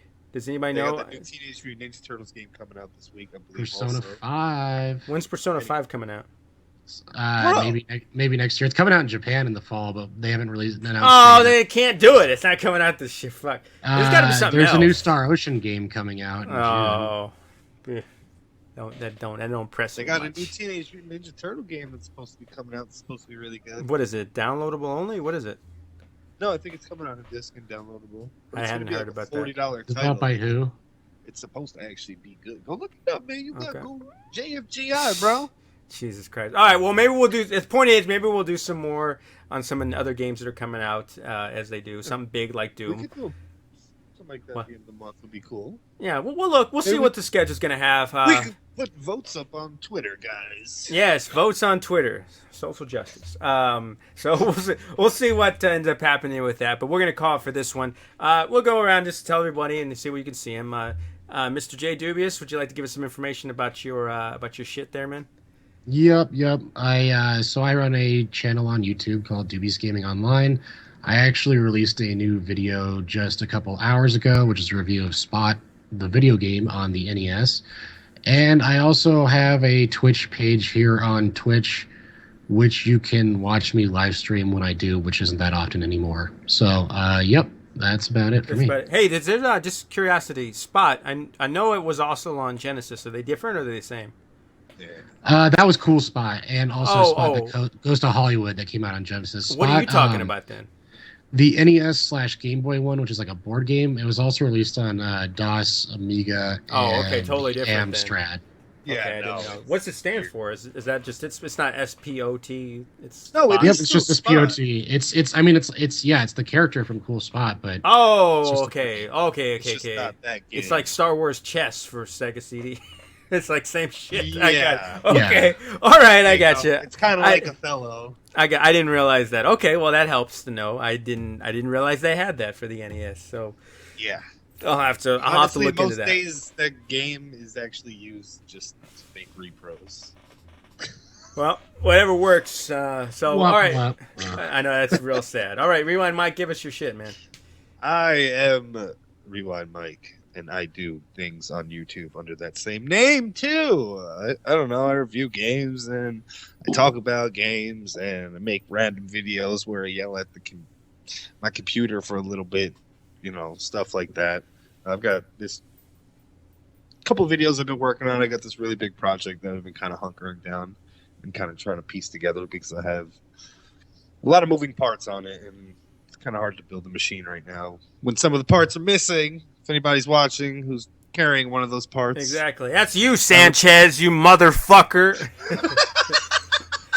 I didn't call you out. That shit. Exactly. She ain't even here. She's in some other colder place, is what I've heard. You know what I mean? And most people don't even know what I'm talking about because you know her as a different name. But I'm calling her out. We're going to call her Dirty Sanchez. Holding up the fucking line, motherfucker. I also stream on Twitch under the name Rewind_Mike. I don't know. I couldn't put the space there. Fucking newbie's just having a heart attack laughing.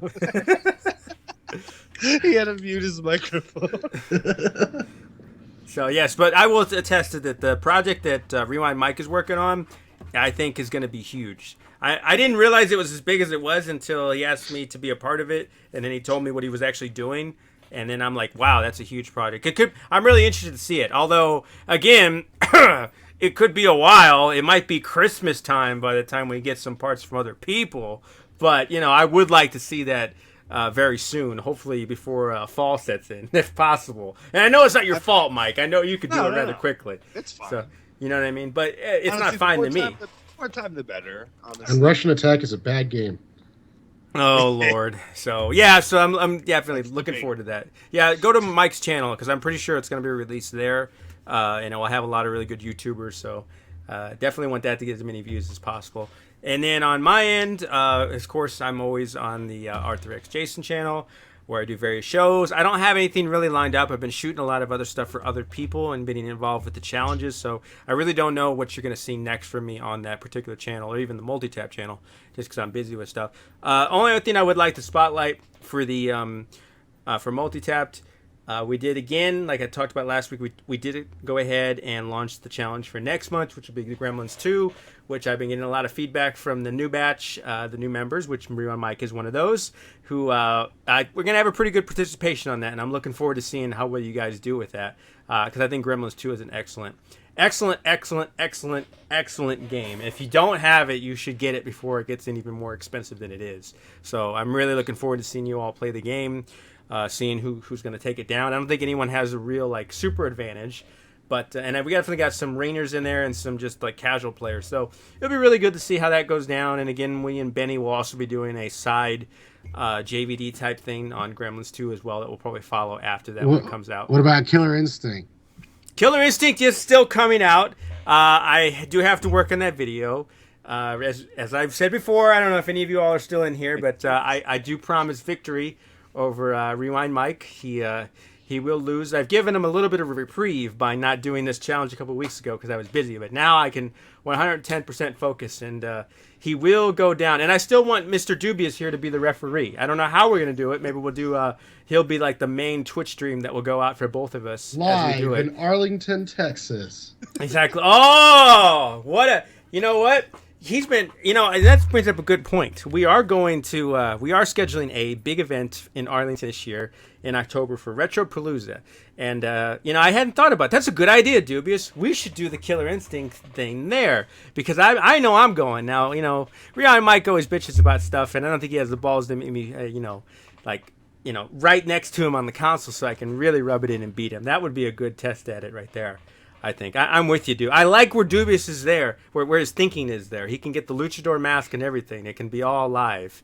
That way there's no bitching about lag or server or any of that crap. I'm not bringing my Xbox on the plane. Did I say anything about you bringing the Xbox, bitch? I want to make it real easy for you. I want you to bring a controller, pack it in your fanny pack, get on the plane, come here, hook it up, and we'll play. I'll bring my fucking Xbox One. We'll have a TV, we'll have everything. We'll get you some beers, some smokes, whatever you want. That way you're fully comfortable. So when I beat you, there are no excuses. So, we can make that happen. I like your thing. I had not thought about that, Dubious, but if Rewind Mike is man enough to meet me in Texas, we'll have a Texas standoff challenge for Killer Instinct and see who wins. And enough, money enough. There's no difference. There's no difference. Hey, fuck it. You know what? We all have Patreons and shit. Send Rewind Mike your hero. Patreon. Fuck it. Start one up. Send him to Texas so I can kick the living shit out of him. So that's what we're going to do. That's a good idea, Dubious. So, yeah, we will get the Killer Instinct thing out. We'll work out the things on it. What, Benny? Oh, Benny just drops in at the end, right? He's like Beetlejuice. You call his name and start talking about shit. He comes out of the woodwork, so... oh boy! I know we're at the end of the podcast now when Dick gets in here. If you guys didn't see his etiquette last week, he just dropped out without warning. So, but we're all good. So, anyways, this is the episode 11 signing off, and we will see you next week. We have something really exciting, which I've always enjoyed every time we do it. We are doing another movie horror podcast. Sorry, this one's going to be circled around Halloween, the series, all of them. So the main series. The future of the series, and then also talk a little bit about the reboots, I guess, or the remakes, or whatever you want to call it, the ones that Rob Zombie did. And we're going to be having, for the first time on the podcast as well, Cody, which is he's a really, really big Halloween fan. I think he actually has a reproduction of every mask from all the movies, which I remember he was showing me the other week. That he spent and they're really real masks. They look good. They're not like the shitty $10 ones. He's got some really good reproductions of them. So he knows a lot about Halloween, and I'm really excited to have him on. So it's going to be me, Cody, Donovan, and Ezra, if my memory serves me correctly. Multitapped Cosplay Podcast. Exactly. So it should be good. I'm looking forward to talking about Halloween. It is one of my favorite series of all time as far as horror movies go. So really looking forward to diving into that. And because the last one we did, I think, was with Daria, and then when we kind of went all over the place. But this one's just going straight for Halloween. So really looking forward to that. But until then, we'll catch y'all later.